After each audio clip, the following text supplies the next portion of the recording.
Et on se retrouve donc pour cette revue de presse de l'économie.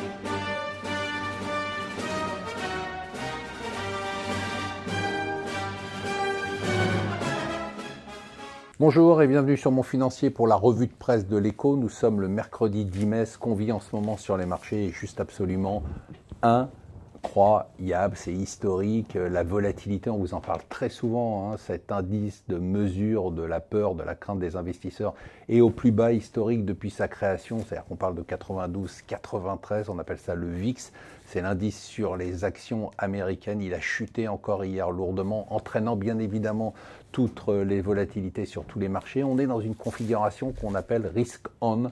Risk on, ça veut dire que tout le monde achète des actions, des actifs à risque et plus personne ne veut de valeur refuge. C'est pour ça qu'hier, l'or a chuté lourdement, le yen a chuté lourdement, la volatilité a chuté lourdement. C'est-à-dire qu'on est dans une configuration aujourd'hui où les investisseurs se disent globalement, il n'y a absolument aucun risque sur les mois à venir, donc pas la peine d'acheter de valeur refuge, pas la peine d'acheter des assurances contre la chute. C'est tellement rare et tellement historique qu'on vous en parle et qu'on risque de vous en parler un peu tous les jours.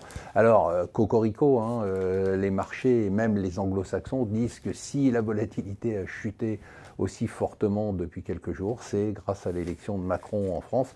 Retenez bien ça parce que ça sera assez rare de voir un événement de la vie politique française qui a un impact sur les marchés américains. Le New York Times note très justement que c'est la troisième défaite des populistes depuis l'élection de Trump. Donc Trump n'a pas eu l'effet d'entraînement qu'on aurait pu avoir. Il parle donc d'une élection législative en Autriche, une élection aux Pays-Bas et bien évidemment l'élection en France.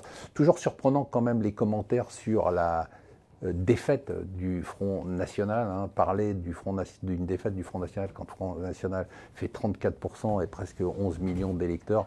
C'est vrai que c'est une défaite, mais c'est toujours un peu gênant par rapport au score qu'il a pu faire il y a quelques années. Le Wall Street Journal nous dit la rotation continue à plein régime. La rotation, c'est la sortie des actions américaines pour rentrer sur les actions européennes. On est en termes d'investissement dans les actions américaines au plus bas depuis 9 ans de la part des grands gérants de fonds. Par contre, il y a une action américaine qui, elle, ne voit pas de sortie. C'est Apple. Apple, plus de 800 milliards de capitalisation.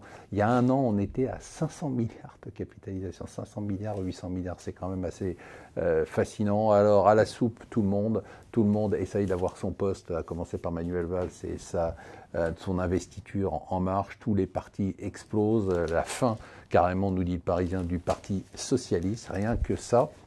Et Marion Maréchal Le Pen qui a décidé de se mettre en retrait momentané de la politique. Voilà, on s'amuse tous les jours avec la politique, c'est fantastique. Voilà, restez avec nous sur Mon Financier.